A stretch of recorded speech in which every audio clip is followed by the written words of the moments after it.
সংসদের 2 দিন অতিবাহিত হয়েছে, কিন্তু এর মধ্যেই আমরা রাজপথে নামার হুঁশিয়ারিও দেখেছি। শুরুতে একদম তাত্ত্বিক ছোট করে আলোচনাটা যদি করি, সেটি হলো যে এটি আসলে জুলাই সনদ যেটি, সেটি সংবিধানের পরিপূরক না বিকল্প কোনো ভাবনা?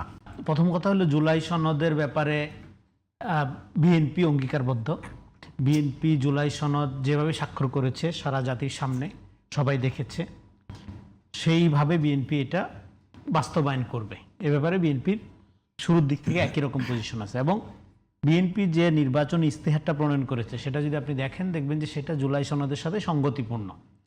তো সেদিক থেকে কনফিউশনটা কোথায়? কনফিউশনটা হলো যে জুলাই সনদের আলোকে যে গণভোটটা অনুষ্ঠিত হলো, সেই গণভোটটাকে আমি শুরু থেকে বলছিলাম এটা গণ অভ্যুত্থান বিরোধী, কিন্তু আমি বললেই তো হবে না, বিএনপি গণভোটে রাজি হয়ে গেছে, আখ্যায়িত করা হয় কিন্তু আমি আপনার কথা খাটেনি, আমার কথা বিএনপিতে শুনলো না, তাহলে কেমন দালাল হইলাম আমি? হ্যাঁ, আমার দালালে তো কথাটা শোনা দরকার ছিল, তাহলে আজকে এই জটিলতা হয়ে গেছে কেন? আপনি তো আগেই রাজনৈতিক দলগুলো যারা স্বাক্ষর করলো জুলাই সনদে, এবং যেটা সরকার কর্তৃক আপনার প্রকাশিত হলো, প্রচারিত হলো, আমিও অতিথি ছিলাম সেখানে, আমাকেও আমন্ত্রণ জানিয়েছিল অন্তর্বর্তী সরকার।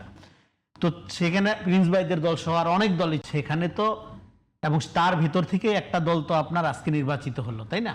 ভিন্ন কোনো দল তো নির্বাচিত হয়নি, তার মানে তারা তো অলরেডি জাতির কাছে অঙ্গীকারবদ্ধ।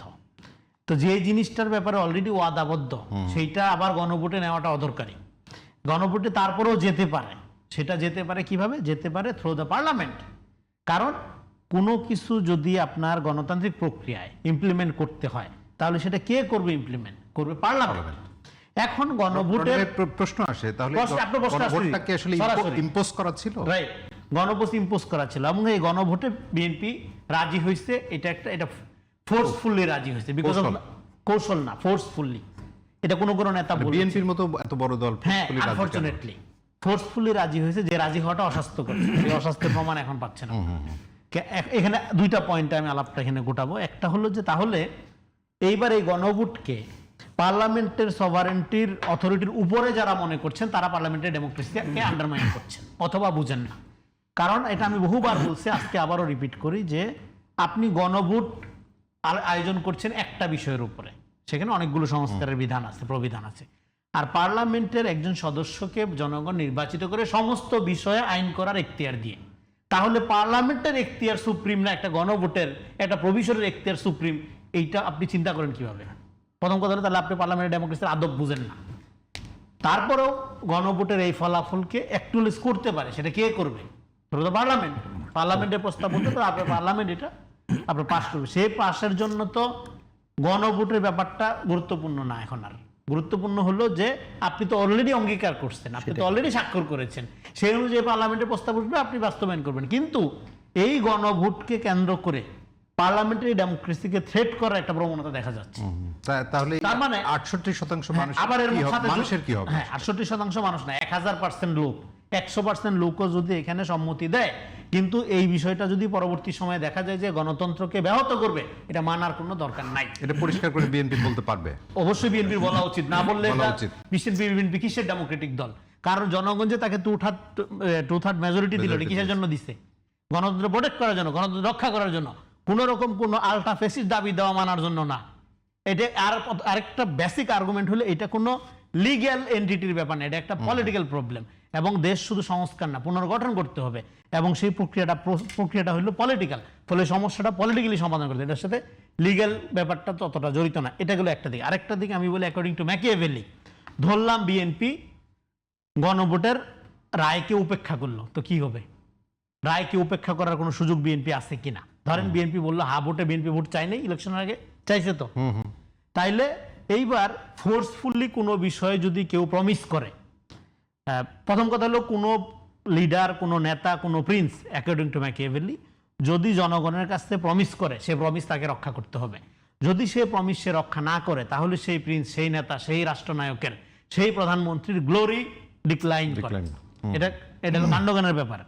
তারপরেও অ্যাকর্ডিং টু ম্যাকিয়াভেলি বলেন, তারপরেও যখন ফোর্সফুলি কোনো বিষয়ে প্রমিস করবে কোনো লিডার, নেতা, প্রধানমন্ত্রী, প্রিন্স, ওই আমলে প্রিন্স বলতো, এখন সেটা ধরেন প্রধানমন্ত্রী, সেই প্রমিস প্রধানমন্ত্রী বা প্রিন্স চাইলে ভঙ্গ করতে পারবেন।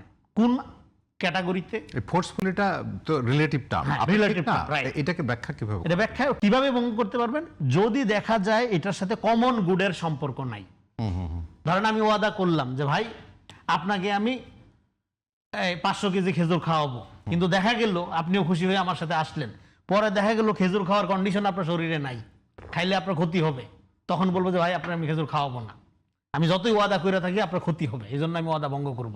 ফলে যখন এখানে কমন গুড অ্যাচিভ হবে না, কিন্তু ফোর্সফুলি আমি একটা জিনিস ওয়াদাবদ্ধ হয়ে গেছি, তখন যদি প্রিন্স বা রাষ্ট্রপ্রধান বা প্রধানমন্ত্রী সেই ওয়াদা ভঙ্গ করে, তাদের কোনো সমস্যা নেই, জনগণ এটা বুঝবে। এইবার প্রবলেম হইলো এটা করার ক্ষেত্রে যখন ন্যারেটিভ পলিটিক্স অ্যাক্টিভ থাকে, যখন প্রোপাগান্ডা অ্যাক্টিভ থাকে, তখন আপনি ওয়াদা ভঙ্গ করবেন কি? আপনি এটা নিয়ে ক্রিটিক্যাল অবজারভেশন দিলেই আপনি জুলাই বিরোধী, আপনি চেতনা, আপনার নামে 1000 ফটো কাট পিস বক্তব্য প্রডিউস করা হবে। শোনেন, সংবিধান সংস্কার করে ফ্যাসিবাদ কায়েম করা সম্ভব। উদাহরণ হাসিনা সংবিধান সংস্কার করার মধ্য দিয়েই ফ্যাসিবাদ কায়েম করেছিল। ফলে সংস্কার হয়ে গেলেই দেশ সোনায় সোহাগা হয়ে যাবে, এটা মনে করার কোনো কারণ নাই। এই পয়েন্ট শেষ করে এটা দিয়ে তাহলে আমরা কি দেখব? সংস্কার গুরুত্বপূর্ণ না, গুরুত্বপূর্ণ হলো সংস্কারের মোটিভ। আপনি যদি সংস্কার বলে চিৎকার করেন, তাতেই বাংলাদেশের মানুষের ভাগ্যের পরিবর্তন হয়ে যাবে না। বুঝতে হবে এই সংস্কার বাংলাদেশের জনগণের ভাগ্যে কি নিয়ে আসবে। কারণ হলো সংবিধান সংস্কার বলেন বা, কারণ জুলাই সনদের সাথে সংবিধান সংস্কার পরিষদের প্রশ্নটাও জড়িত যেহেতু, ফলে এটা গুরুত্বপূর্ণ আলোচনা। সংবিধান সংস্কারের সাথে জাতীয় চরিত্র বিনির্মাণের, আগামী দিনের চরিত্র গঠনের একটা প্রশ্ন আছে। ফলে এই এন্টার পলিটিক্সের মধ্যে এই জুলাই সনদ, গণভোট, সংবিধান সংস্কার পরিষদ, এটার মধ্যে আমি দেখব কোন দলের গণতন্ত্রকে এগিয়ে নেওয়ার স্পিড বেশি এবং কোন দলের নিজস্ব পলিটিক্যাল এজেন্ডা বা নিজের দলের মতাদর্শিক রাজনীতিকে মেইনস্ট্রিম করার একটা ধান্দা হিসাবে বা টুলস হিসাবে এগুলোকে ব্যবহার করছে, সেই অনুযায়ী আমি সিদ্ধান্ত নিই। ফলে এই ক্ষেত্রে বিএনপির একটা লিবারাল ডেমোক্রেটিক পার্টি হিসাবে কোন রকম কোনো পপুলিজম, কোন রকম কোনো হাইপ এগুলোর উপর আপনার এগুলোতে ভরকে যাওয়ার কোনো সুযোগ নাই। এবং বরং যদি তারা এই ন্যারেটিভ পলিসি এটাই যদি হয় যে বিএনপি ওয়াদা ভঙ্গ করছে, আমি যেটা বললাম ওয়াদা ভঙ্গ করা এই ক্ষেত্রে জায়েজ হবে যদি গণতন্ত্রকে প্রাতিষ্ঠানিক রূপ দেওয়া, দেশ পুনর্গঠন করা, মানুষের অধিকার ফেরানো, এগুলোর স্বার্থে জুলাই সনদ বিষয়ক এই তাবিজের ওয়াদা ভঙ্গ করা যদি কমন গুডসের জন্য জরুরি হয়, এই ওয়াদা ভঙ্গে কোনো সমস্যা নেই, বিএনপি এটা করতে হবে।